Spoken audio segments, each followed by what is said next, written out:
तो hello everyone, good morning to all of you. जैसा कि हमने पिछले वीडियो में वादा किया था कि हम लोग बीपीएससी एईडीओ का इंग्लिश का जो पेपर है उसका प्रैक्टिस सेट करेंगे, है ना, जो कि 30 मार्क्स का होता है, 30 क्वेश्चंस का होता है। ठीक है, तो आज हम लोग उसी का दूसरा सेट करने वाले हैं। ठीक है, तो बस धैर्य रख करके हमारे साथ आगे चलिए, है ना। हम लोग करना इसको शुरू करते हैं। ठीक है, चलिए। तो सबसे पहले आता है हमारा 1 से 5 नंबर तक का कॉम्प्रिहेंशन का क्वेश्चन। ठीक है, इस कॉम्प्रिहेंशन को किस तरह से बनाना है ये हम लोगों ने पहले वीडियो में डिस्कशन कर लिया था। चलिए फिर से बता देते हैं कि 1 से 5 तक जो भी क्वेश्चन दिखेगा पहले क्वेश्चन को रीड करना है, तब जाकर के इस पैसेज को रीड करना है। ठीक है, ऐसा नहीं कि पहले पैसेज पूरा पढ़ने लगे तब जाकर के क्वेश्चंस बनाना शुरू किए, तब फिर वो ज़्यादा टाइम लग जाएगा आपको। ठीक है, तो उससे अच्छा उपाय है कि सबसे पहले पांचों क्वेश्चंस को रीड कर लीजिए, ऑप्शंस को माइंड में रख लीजिए, तब जाकर के ये पैसेज रीड करिए, तब आसानी से आप बना पाएंगे। ठीक है, चलिए तो हम लोग आगे पढ़ते हैं, है ना। पहला क्वेश्चन देखते हैं, which of the following is a text to world connection from the passage, है ना। अब इस पूरे पैसेज में टेक्स्ट टू वर्ल्ड, है ना, इसका क्या मतलब होता है। ठीक है, क्या मतलब होता है इसका। तो इसमें पूरे पैसेज में हम लोग को ये देखने को मिला कि जितने भी दुनिया में स्टूडेंट्स हैं ना, वो टेक्नोलॉजी से जुड़े हुए हैं। ठीक है, और सीखने के लिए टेक्नोलॉजी का ही इस्तेमाल कर रहे हैं। ये मतलब है इसका टेक्स्ट वर्ल्ड का। ठीक है, चलिए आगे देखते हैं next question. Select the most appropriate antonyms of the word accessible. Accessible का मतलब होता है पहुंच, है ना, और इसका पूछा है उल्टा। तो एक्सेसिबल मतलब पहुंच हो गया, और इसका उल्टा क्या होगा, लिमिटेड, है ना। इसका क्या उल्टा हो गया, लिमिटेड का मतलब क्या होता है, लिमिटेड का मतलब होता है सीमित मात्रा में, है ना। चलिए, एक्सेसिबल का मतलब होता है जो आसानी से उपलब्ध हो, लिमिटेड मतलब हो गया जो सीमित मात्रा में हो। ठीक है, ये मतलब हो गया इसका। नेक्स्ट क्वेश्चन है, which sentence best summarize the passage, है ना। कौन सा सेंटेंस जो है पूरे पैसेज को अच्छी तरह से बता पाता है। तो यदि हम ऑप्शन नंबर ए को देखें, technology transforms education while presenting both advantage and challenges, है ना। अब जो है टेक्नोलॉजी किस तरह से एजुकेशन को ट्रांसफॉर्म कर रहा है और उसमें क्या क्या चैलेंजेस देखने को मिल रहे हैं और उसे क्या फायदे हो रहे हैं, ये पूरे पैसेज में हमें देखने को मिलता है। ठीक है, तो ऑप्शन नंबर ए जो हो गया हमारा करेक्ट हो जाता है। फोर्थ क्वेश्चन है, according to the passage what is one challenge of the technology in the education, है ना। एजुकेशन में टेक्नोलॉजी का एक क्या चैलेंज है। ठीक है, तो सबसे बड़ा चैलेंज ये होता है कि हम लोग टेक्नोलॉजी यूज तो करते हैं लेकिन उसमें स्क्रीन टाइम पे बहुत ज्यादा टाइम दे देते हैं, है ना। मोबाइल हो, लैपटॉप हो, कंप्यूटर हो, उस पर बहुत ज्यादा टाइम बिताते हैं पढ़ने के लिए। ठीक है, तो ये हो गया हमारा सबसे बड़ा चैलेंज। ठीक है, नेक्स्ट क्वेश्चन है, what is the most appropriate title for the passage. अगर इस पैसेज के लिए एक टाइटल देना हो तो कौन सा सबसे अच्छा टाइटल आप दे सकते हैं। तो सबसे अच्छा टाइटल इन सब में से हमें देखने को मिल रहा है ऑप्शन नंबर सी, जो कि है टेक्नोलॉजीज रोल इन एजुकेशन, है ना। एजुकेशन में टेक्नोलॉजी का क्या रोल होता है, वो पूरे पैसेज को एक हेडिंग प्रोवाइड करता है, एक टाइटल प्रोवाइड करता है। ठीक है, तो इस तरह से हम लोग को पांचों का पांचों पैसेज जो है ना उसको करना है। ठीक है, चलिए अब आगे बढ़ते हैं। नेक्स्ट है, select the most appropriate option to fill in the blanks, है ना। The weather in the mountains can be rather unpredictable, है ना, रेदर अनप्रेडिक्टेबल। ये हो गया हमारा, ये सही, सबसे सही मतलब रेदर का मतलब होता है कि काफी हद तक अप्रत्याशी, ये मतलब होता है इसका। रेदर का मतलब होता है काफी हद तक अप्रत्याशी। ठीक है, तो ये चीज है यहाँ पे। ठीक है, option number question number 7, select the most appropriate option that can be substitute the bold word in the given sentences, the bold word in the given sentences. अब इस पूरे सेंटेंसेस में है ना, देखिए इसमें तो कोई भी बोल्ड वर्ड करके ऐसा नहीं है। ठीक है, लेकिन फिर भी हम लोग इसे समझने का कोशिश करते हैं, है ना। यहाँ पे जो विस्पर्ड जो है ना, इसका मतलब पूछ रहा है। ठीक है, ये विस्पर्ड का मतलब क्या होता है। तो विस्पर्ड का मतलब होता है ना जनरल। विस्पर्ड का मतलब क्या होता है, जनरल यानी कि सामान्य। है ना, वो मतलब होता है इसका यहाँ पे, ठीक है। ये चीज यहाँ पे पूछ रहा था, ठीक है। बस तो ये चीज को हाईलाइट करना था, लेकिन हाईलाइट नहीं था, ठीक है। तो वो चीज समझ लीजिए, ठीक है। नेक्स्ट क्वेश्चन है, select the option that can B use one word substitution, ठीक है। फिर से वन वर्ड सब्स्टिट्यूशन आ गया। चलिए पढ़ते हैं। अ स्टेट और फीलिंग्स ऑफ ग्रेट अनहैप्पीनेस और सफरिंग, क्या मतलब होता है इसका, है ना। क्या मतलब होता है इसका, इसका मतलब होता है माइजरी, है ना। माइजरी का मतलब क्या होता है, माइजरी का मतलब होता है बहुत दुख या कष्ट की स्थिति, ये मतलब होता है इसका, है ना। कि जब कोई बहुत दुख या कष्ट में होता है, ठीक है, तो वो इस तरह का हम सेंटेंस स्टेट ऑफ फीलिंग, ये सेंटेंस हम लोग इस्तेमाल करते हैं, है ना, वन वर्ड सब्स्टिट्यूशन के रूप में, ठीक है। लेकिन अगर एक शब्द में बोलना हो तो माइजरी बोलेंगे, ठीक है। चलिए आगे देखते हैं। Select the most appropriate meaning of the given idioms, ठीक है। आइडियम्स का मतलब बताना है हमें। तो आइडियम क्या है, to make a long story short. अब ये सबको पता है कि लंबे स्टोरी को शॉर्ट करके बताना समराइज कहलाता है। Option number D. Next question है, select the most appropriate option to fill in the blanks. She cried, she cried frantically for help when she saw the danger. अब क्या मतलब होता है इसका, है ना। फ्रेंसिकली का मतलब होता है कि खतरे, जब भी कोई खतरे की खतरा देखा जाता है तो उसमें वो क्या करता है, भयभीत होकर के, है ना, चिल्लाना शुरू कर देता है। ये मतलब होता है फ्रेंसिकली का, ठीक है। तो वो क्या कर रहा है, वो भयभीत होकर के चिल्लाना शुरू कर रहा है ना, हेल्प, है ना, हेल्प हेल्प वो चिल्ला रहा है, ठीक है। चलिए नेक्स्ट क्वेश्चन देखते हैं। He apologized sounded, his apologies sounded uh, perfunctory, है ना, परफंक्टरी rather than sincere। अब इस परफंक्टरी का मतलब क्या होता है, इस परफंक्टरी का मतलब होता है बिना दिल से, है ना, बस फॉर्मेलिटी निभा देना, ये मतलब होता है इसका, ठीक है। कि है ना, उसने अपोलाइज तो किया, बट बस दिल से नहीं किया, बस ऊपर ऊपर मन से उसने सॉरी बोल दिया, ऐसा कुछ, ठीक है। चलिए 12 नंबर क्वेश्चन देखते हैं। The scientists discovery was truly moments, changing the course of history. तो ऑप्शन नंबर बी जो हो गया मोमेंटस, ये हमारा करेक्ट हो जाता है। अब इस मोमेंटस का मतलब क्या होता है, बहुत महत्वपूर्ण या इतिहास बदल देने वाला, है ना। डिस्कवरी, ऐसे डिस्कवरी जो इतिहास को ही बदल के रख दे, उसको बोलते हैं मोमेंटस, ठीक है। ये हो गया हमारा, ठीक है। बाकी ऑप्शंस को यदि देखेंगे तो ये बाकी ऑप्शन जो है इस ऑर्डिनरी की तरह बाकी ऑर्डिनरी ही लग रहा है, ठीक है, सामान्य लग रहा है।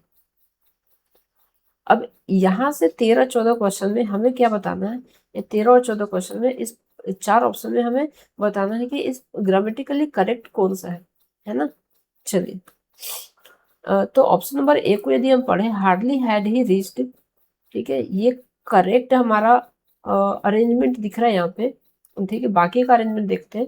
द स्टेशन, है ना, hardly has he reach the station, है ना, जैसे वह स्टेशन पहुंचा, वेन द ट्रेन डिपार्टेड, है ना, वेन द ट्रेन डिपार्टेड। तो ये जो स्टेटमेंट है ये हमारा करेक्ट दिख रहा है यहाँ पे, तो ऑप्शन नंबर ए जो है वो करेक्ट हो जाता है, ठीक है। यही से हम लोग पकड़ ले कि ये हमारा करेक्ट है, ठीक है। बाकी देखिए ये अरेंजमेंट गलत है ना, ये अरेंजमेंट सही है, बट यहाँ पे ये जो लिखा है ये गलत लिखा है, बाकी सब सेम चीज गलती किया है, ठीक है। नेक्स्ट देखते हैं। से is only the one player who have scored a century, who have, ये गलत है ना। देखिए यहाँ पे फिर से वही बता रहे हैं, प्लेयर्स में से कोई एक जो है, एक के बारे में बात हो रहा है, तो वहाँ पे हैव नहीं लगेगा, हैज लगेगा, ये करेक्ट हो जाता है हमारा ऑप्शन नंबर बी, ठीक है। 15-16 में हमें क्या करना है, आइडियम्स और फ्रेजेस जो गिवन है उसके बारे में हमें बताना है, ठीक है। To split the beans, to split the beans, to split the beans का मतलब होता है to reveal a secret. To reveal a secret का मतलब क्या हो गया, कोई सीक्रेट है उसे हम लोग क्या कर दिए, बाहर ला दिए, है ना, सबको बता दिए, उसको उसको क्या बोलते हैं, टू रिवील अ सीक्रेट, या फिर टू स्पिल द बिन्स, है ना, बिखेर देना, है ना, जो भी राज था उसे बाहर बाहर ला देना, ठीक है। नेक्स्ट है हमारा at the 11th hour. At the 11th hour का मतलब होता है अंतिम समय में। ठीक है, तो चलिए देखते हैं, है ना। ये देखिए ऑप्शन नंबर बी जो है एट द लास्ट मोमेंट, ये हो गया हमारा अंतिम समय में। ठीक है, ये मतलब हो गया इसका। नेक्स्ट 17-18 में हमें एंटोनिम्स बताना है ना। हॉस्टाइल, हॉस्टाइल का मतलब होता है शत्रुतापूर्ण, है ना। अब शत्रुतापूर्ण का क्या बोलेंगे, एंटोनिम्स क्या हो जाएगा, शत्रुतापूर्ण का एंटोनिम्स हो जाएगा हमारा फ्रेंडली, है ना। बाकी सब इसका अपोजिट ही दिख रहा है, सेम ही दिख रहा है। ठीक है, तो ये हो गया हमारा एंटोनिम्स इसका। स्कार्स, स्कार्स, स्कार्स का मतलब होता है दुर्लभ, है ना। क्या, बहुत कम या बहुत कम दिखने वाला दुर्लभ, ठीक है, उसको बोलते हैं, उसको बोलते हैं स्कार्स। ठीक है, अब तो इसका अपोजिट क्या हो जाएगा, एबंडेंट। एबंडेंट का मतलब होता है बहुत प्रचुर मात्रा में, बहुत ज्यादा, है ना। जहाँ पे ये दुर्लभ है वहीं पे ये क्या है, बहुत ज्यादा है। चलिए अब 1920 क्वेश्चन में हमें क्या बताना है, सिमिलर वर्ड्स को बताना है जो सेम अर्थ बताता हो, है ना। इलोक्वेंट, इलोक्वेंट, इलोक्वेंट का मतलब होता है क्या, फ्लुएंट बोलने वाला। क्या बोलने वाला, फ्लुएंट बोलने वाला। अब नाम से ही पता चल रहा है फ्लुएंट बोलने वाला, तो ऑप्शन नंबर ए हमारा क्या है, पहला ही है हमारा फ्लुएंट, तो ऑप्शन नंबर ए जो है हमारा करेक्ट हो जाता है। नेक्स्ट है हमारा फ्रेगाइल। फ्रेगाइल का मतलब होता है नाजुक, जो आसानी से टूट जाता है उसको बोलते हैं हम लोग फ्रेगाइल, है ना। तो कौन सा ऑप्शन स्ट्रॉन्ग नहीं होगा, टफ नहीं होगा, सॉलिड, ये सब मजबूत है। तो आसानी से देखिए, ये 4 ऑप्शन तो हमारा, 3 ऑप्शन तो ऐसे ही कट गया, तो ऑप्शन नंबर बी। ऐसे भी अगर इसका मतलब ना भी पता हो तो हम इसको मार सकते हैं, है ना। डेलिकेट का मतलब क्या होता है, तो डेलिकेट का मतलब होता है ना, कमजोर। डेलिकेट का मतलब क्या होता है, कमजोर, नाजुक।